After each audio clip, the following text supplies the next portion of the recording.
ವೀರಪ್ಪನ್ನು ಇಲ್ಲಿ ಮೇಲಿಂದ ಗುಂಡಿನ ದಾಳಿಯನ್ನು ಮಾಡ್ತಾನಲ್ಲ, ಈ ಗುಂಡಿನ ದಾಳಿಯನ್ನು ಮಾಡುವ ಮುನ್ನ ಕಮಲಾ ನಾಯಕ್ ಇದೇ ಜಾಗದಿಂದ ತಪ್ಸ್ಕೊಂಡು ಓಡೋಗ್ಬಿಡ್ತಾನೆ. ಇಲ್ಲಿ ಇಳಿದು ಹೋಗ್ಲಿಕ್ಕೆ ಅವಕಾಶ ಇದೆ, ಜಾಗ ಇದೆ. ಇದೇ ಜಾಗದಿಂದ ಕಮಲಾ ನಾಯಕ್ ಇಲ್ಲಿ ಹಾರ್ಬಿಟ್ಟು ಇಲ್ಲಿ ಓಡೋಗ್ತಾನೆ. ಇದೆಲ್ಲ ವೀರಪ್ಪನ ಮುಂಚಿತವಾದ ಪ್ಲ್ಯಾನ್ಗಳು ಸ್ನೇಹಿತರೆ.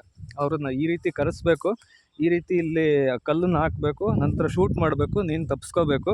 ಇದೆಲ್ಲ ಕಮಲಾ ನಾಯಕನಿಗೆ ವೀರಪ್ಪನ್ನು ಹೇಳಿರ್ತಾನೆ.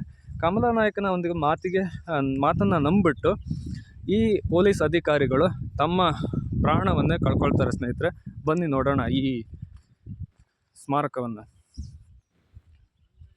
ನಮ್ಮ ನಿವೃತ್ತ SP ಆದಂತಹ ಶ್ರೀ SK ಉಮೇಶ್ ಸರ್ ಅವರು ಮೀಡಿಯಂ ಗಾಳಿಗೋಪುರ ಅಂತ ಬರೆದಿದ್ದಾರೆ. ಇದೇ ಸ್ನೇಹಿತರೆ, ಇದಕ್ಕೋಸ್ಕರನೇ ಅವರು ಬರೆದಿರೋದು.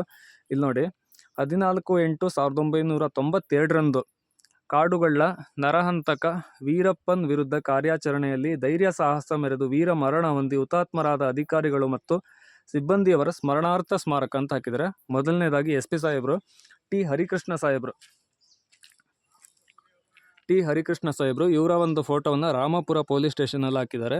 ಹಾಗೆಯೇ Shri Shakeel Ahmed PSI sub inspector, Shri SB Benagonda ASI wireless, KM Appachu police constable, BA Sundar police constable, CM Kalappa police constable,